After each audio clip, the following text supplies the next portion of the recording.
Several new developments in the story Fox 4 News broke last night about the Godley man who claims he was wrongfully arrested and tased. Well, since our first story last night, the DA has done an about-face and pulled back a plea deal, and the Godley police chief is finally talking about it too. Fox 4's Brandon Todd is in Godley again tonight with the update. Brandon.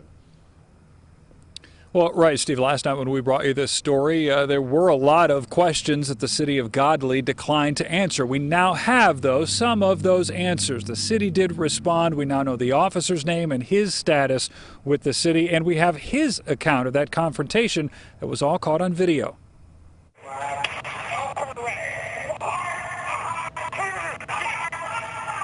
When we first aired this video showing 57-year-old Ricky Scott being tased in the front lobby of Godley City Hall in Johnson County, Scott was offered a plea deal of probation and a fine.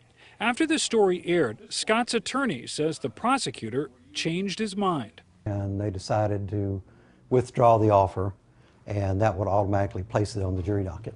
That means it'll be up to a jury to decide whether Scott was guilty of resisting arrest in July when he went to the city to pay his water bill. Well, what's going on? You have ID on you? Yeah, I got ID. You don't need it. Yeah, I do. There you go. Turn, stand up for me. No. Ricky, chill. Do we really have to go this way? You want to go this way? Ricky! Seriously? I'm giving you my ID. Turn around. Turn around. Turn around. Turn around. Give me your sir.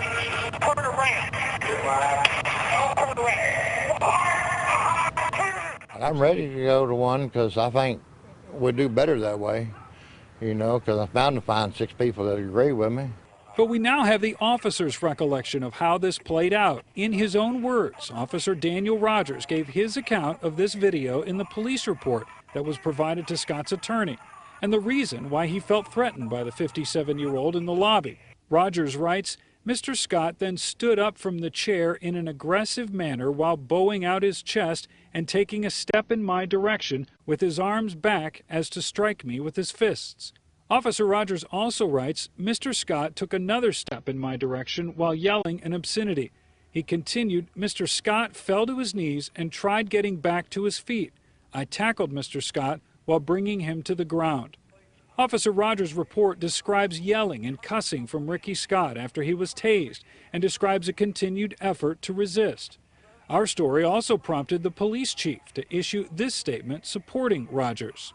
The city of Godley stands unwaveringly by our police officers and personnel present during Mr. Ricky Scott's arrest. They have and will continue to serve our community. Their statement says a lot of misleading things, but it didn't happen that way. Scott says some of what the officer wrote in the report doesn't match the video, but standing up in an aggressive manner? The officer said, you really want to do it this way and to I Ricky said, yeah, first. you want to, let's go. You know, like he was intimidating Ricky first. And I think the officer overreacted and pulled out his stun gun when it wasn't justified. The city attorney did confirm for me today that Officer Rogers did not get fired. He is still working with the Godley Police Department. He's working now as a reserve officer as he's going to school to learn how to administer lie detector tests. Our efforts to reach out to Officer Rogers today to get his side of the story were unsuccessful, and we're told that he's been with this department just over a year. Steve? Okay. Brandon, thanks.